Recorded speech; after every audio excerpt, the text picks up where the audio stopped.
Hi, my name is Josh and this is my professional practice portfolio presentation.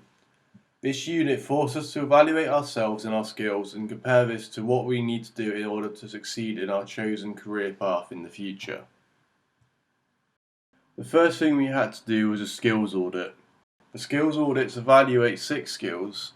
These are your opportunities, your experience, your network, your attitude, your creativity, your career and your communication. The second time of doing this test, all my results were higher than the first time, and this is ideal as it shows that I am progressing and developing the skills that I would need for my career as an editor or sound designer.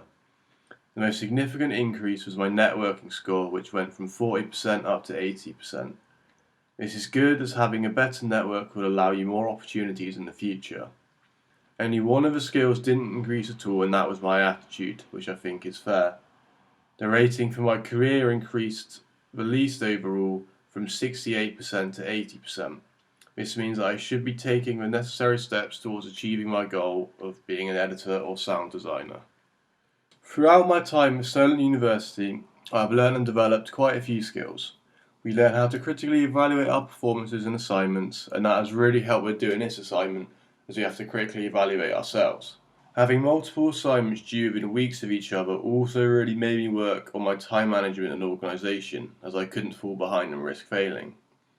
We learned the industry standard for film sets and how to operate, preparing us for the real world. Furthermore, we would have gained 2 years' experience at the university operating to those standards. Unfortunately, due to COVID-19, I had a work experience placement which fell through due to the lockdown. This is extremely unfortunate as this would have granted me well-needed experience. Another part of the assignment was job research. I did some research on the roles in post-production. These are the post-production runner, editor, and a post-production supervisor.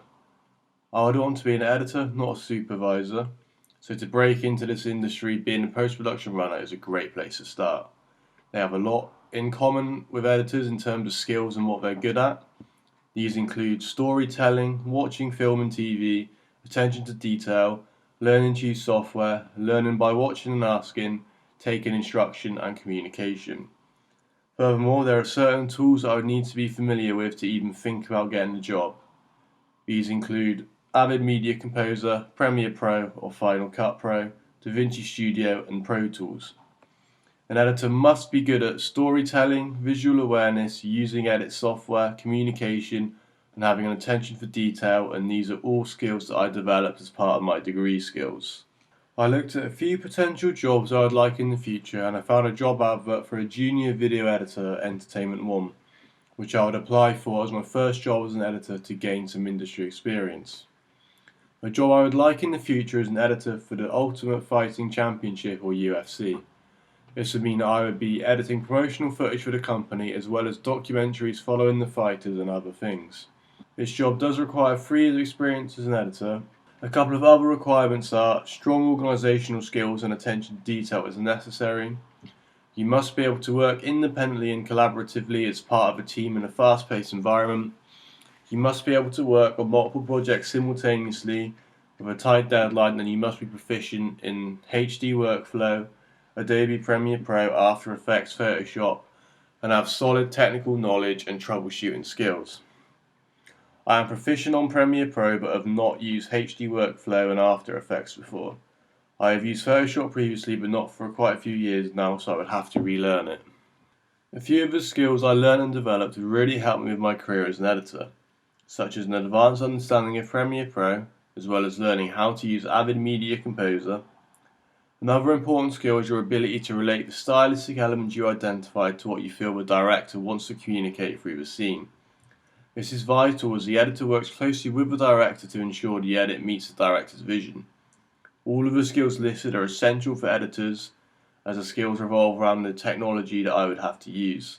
Time management and organisation is more of a general skill, but can certainly be applied to editors.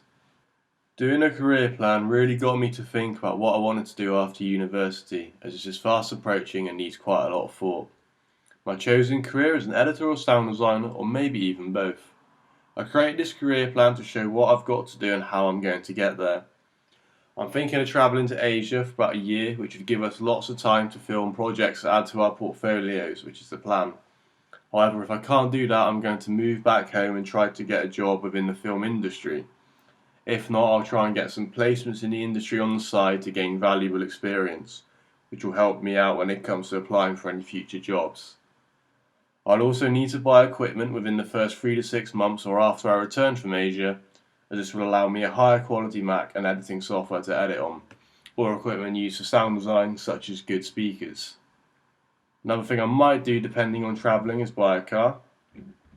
This would allow me to travel further distances to get to work, which expands the opportunities I could get. I'd also be trying to save money while at my parents' house to move out, as my long-term goal is to have my own place with a studio in it for me to work.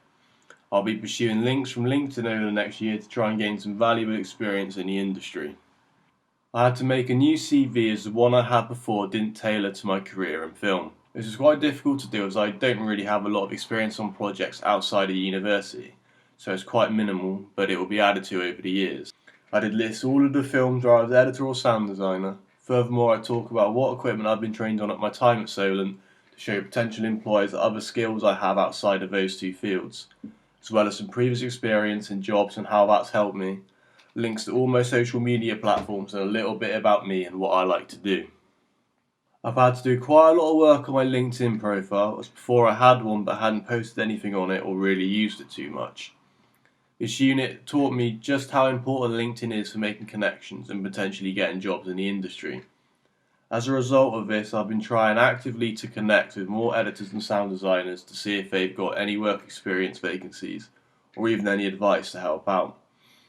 In the skills audits, my networking went up 40%, and I think this is a reflection on my LinkedIn. LinkedIn is vital to your success in the film industry, and I wish I'd known this sooner, as I would have made more of an effort to broaden my network and connections in first and second year.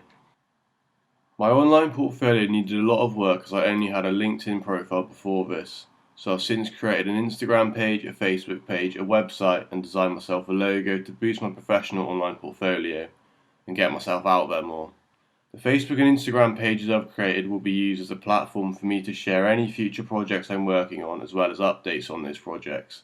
Unfortunately, right now I'm not working on any.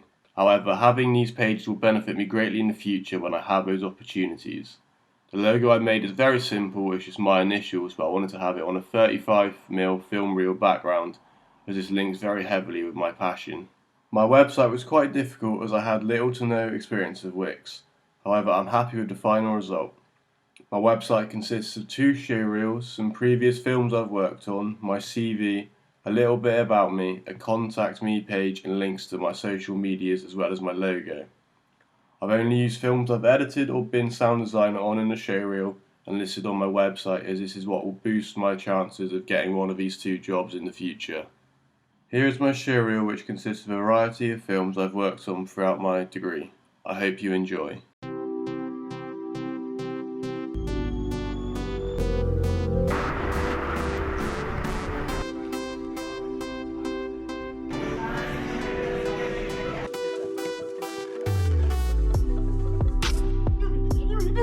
Continually rising like the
Thank you for watching my presentation on my professional practice portfolio and how my skills have improved over the 3 years I've spent at Solent, and how this will help shape my future as an editor or sound designer.